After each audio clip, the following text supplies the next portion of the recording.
નમસ્કાર,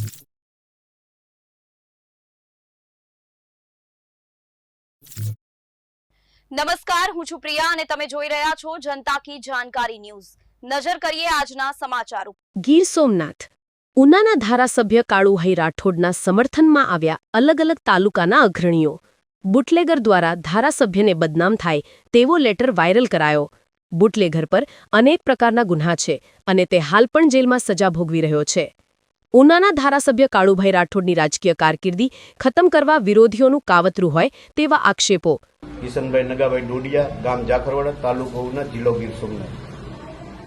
આ તાલુકામાં એક લેટર ફરે છે અને એ લેટર બેનામી લોકોએ ફેરવે છે અને એવું કહે છે કે ઉના તાલુકાના ધારાસભ્ય કાળુભાઈ રાઠોડ દ્વારા લેટર એની વિરુદ્ધમાં લેટર કરવામાં આવ્યો છે અને એ લેટરને હું જાણું છું કે આવા લોકો કે જે બેનામી લોકો છે કે બુટલેગરો છે કે જેમને બચપનથી દારૂનો ધંધો કર્યો છે, એવા લોકો આવા લોકોને બદનામ કરવા નીકળ્યા છે।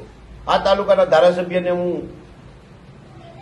ધ્યાનથી સમજુ છું કે આ તાલુકાના ધારાસભ્ય એટલે ઉના તાલુકાના ધારાસભ્ય કેસી રાઠોડ કે જેણે દવાખાનાની મારા ગામનો એક પ્રશ્ન હતો ભાઈને કે મારા ગામમાં એક છોકરાને નાક કરડી ગયો હતો અને તે કાળુભાઈ રાઠોડનો, હું તો બહાર હતો, કાળુભાઈ રાઠોડનો એક મારા માણસોએ સંપર્ક સાધ્યો એટલે તાત્કાલિક વઘાસિયા સાહેબની હોસ્પિટલે તેમને ફોન કરી દીધો।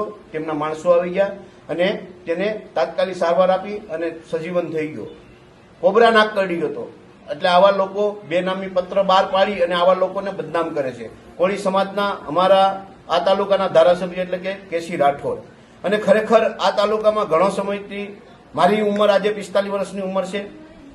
45 વર્ષમાં મેં પહેલી વાર આવા ધારાસભ્ય જોયા છે કે સતત કાર્યશીલ રહી અને લોકોના કામ કરે છે, સમાજનું કામ હોય। મારું નામ બાબુભાઈ કરશનભાઈ જેઠવા, ગામ નાંદણ।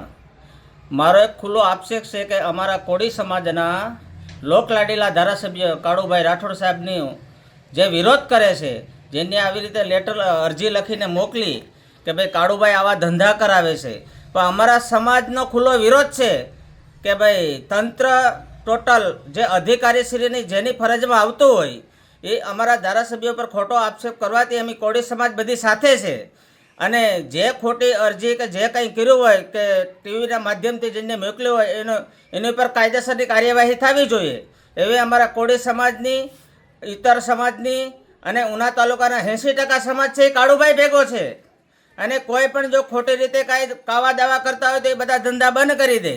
અમે કોળી સમાજ એટલા બધા હલકા નથી કે આવું બધું હલાવી લઈએ। એટલે મહેરબાની કરી અને જે લોકોએ અમારા ધારાસભ્ય ઉપર જે આવી માનહાનિનો કેસ નાખ્યો કે ભાઈ કાળુભાઈ આવું કરે છે તેવું કરે છે, તો અમારા ધારાસભ્યો તો એવા છે કે લાખોની તાદાદમાં લોકોને, ગરીબોને 2-2 લાખ રૂપિયા દવાખાનામાં સારવારમાં આપે, તો ત્યારે સામે પક્ષ ક્યાં હોતો હતો? હમણાં મારા જ ગામમાં એક બેનને હેમરેજ થયું તો એને 15,000 રૂપિયા કાળુભાઈ આપ્યા, તો ત્યારે હામા પક્ષવાળા જે આંદોલનો આ તે બધું ઉઠાવે, પ્રશ્ન ઉઠાવે તો એ કેમ સહાય નથી કરતા ને ખોટો સમાજને બદનામ કરે? એટલે આ બધું જે કંઈ જે પક્ષના લોકો કરતા હોય તો એ બધી માયાજાળીની હકલી લે ને કે કાળુભાઈ એકલા નથી, કોળી સમાજની 2 લાખની ઉના તાલુકામાં વસ્તી છે ને અમારી પૂરી તૈયારી છે। મારું નામ રમેશભાઈ ભગવાનભાઈ વંશ છે। હું ગીર સોમનાથ જિલ્લાના ઉના તાલુકાના દેલવાડા ગામનો વતની છું। સામાજિક કાર્યકર્તા તરીકે હું કામગીરી કરું છું। સાગરપુત્ર સામાજિક સેવા ટ્રસ્ટનો પ્રમુખ છું। સાથે સાથે પાકિસ્તાનમાં પકડાયેલા માછીમારો માટે પણ મારી કામગીરી ચાલુ છે। હવે આજકાલ મીડિયાના માધ્યમથી મને એવું જાણવા મળ્યું છે કે ઉના મત વિસ્તારના ધારાસભ્ય કાળુભાઈ રાઠોડના નામે કોઈ બુટલેગર જે હાલ ગુચ્છીકોટના ગુનામાં જુનાગઢ જિલ્લા જેલમાં બંધ હોય એમના દ્વારા એક પત્ર લખાયેલો છે અને આ પત્રમાં તેઓ અમારા વિસ્તારના માનનીય ધારાસભ્ય કાળુભાઈ રાઠોડ કે જેઓ કોળી સમાજમાંથી આવે છે, ગરીબોની જરૂરિયાત માટે અડધી રાતનો હોકારો છે, વિકાસના દ્રષ્ટિકોણ છે, એવા ધારાસભ્ય ઉપર પોતે દારૂના ધંધામાં ભાગીદાર હોય અને 29 લાખ રૂપિયા જેવી લેણી રકમ બાકી છે, આવો એક લેટર જેલમાંથી લખે છે। હવે આ લેટર જેલમાંથી લખે છે તો મને પ્રશ્ન એ થાય છે કે સરકારશ્રીના નિયમ મુજબ જેલમાંથી જે કંઈ પણ લેટરો બહાર જતા હોય એ જેલ અધિક્ષકને વંચાણે મૂકવામાં આવે છે, ત્યારબાદ જ આ લેટરો બહાર જાય છે।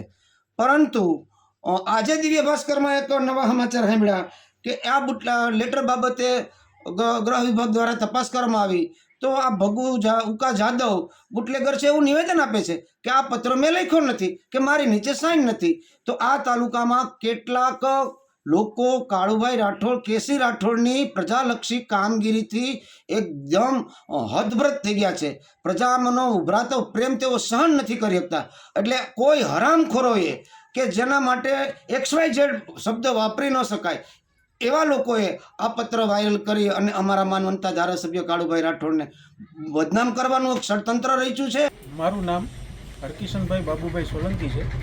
હું નવા બંદર કોળી સમાજનો આગેવાન છું.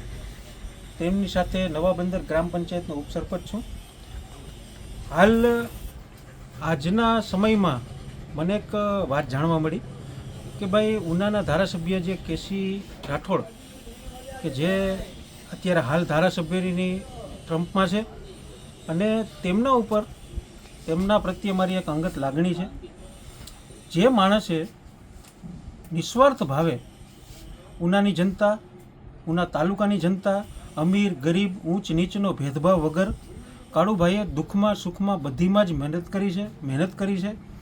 કોઈ દિવસ કોઈ પણ લોકોને જાકારો આપ્યા નથી. મેં મારી ઘણીવાર કાળુભાઈ સાથે મુલાકાત થઈ, 2-4 વખત મને મુલાકાત થઈ. તેમના મોઢામાં કાયમી માટે કોઈકનું ભલું થાય, કોઈકનું સારું થાય આવા જ શબ્દોનો ઉપયોગ કર્યો છે.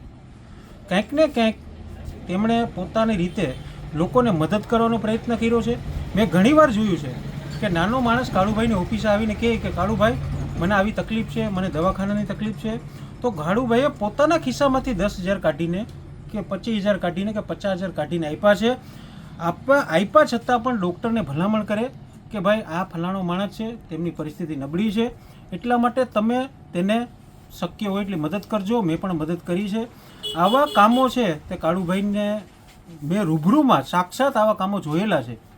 પણ આવા માણસને નીચો પાડવા માટે, આવા માણસને દૂર કરવા માટે અમુક લોકોએ એવું ષડયંત્ર કર્યું છે હમણાં હાલ કે હમણાં મને સાંભળવા મળ્યું કે જુનાગઢ જેલમાંથી એક પત્ર લખવામાં આવ્યો છે અને એ પત્ર લખનાર બુટલેગર છે. એ બુટલેગરે પત્ર લખી અને કાળુભાઈનું જે કામ છે, કાળુભાઈ અત્યારે જે ધારાસભ્ય છે એને કંઈક ને કંઈક કાળુભાઈને ટાર્ગેટ કરવામાં આવ્યા છે. એ પત્રના માધ્યમથી કંઈક ને કંઈક કાળુભાઈને નુકસાન પહોંચે, કંઈક ને કંઈક કાળુભાઈનું માન સન્માન ગવાય, કંઈક ને કંઈક તેમને ધારાસભ્ય કારકિર્દીમાં કંઈક ને કંઈક તકલીફ પડે એવા ટાર્ગેટથી આ પત્ર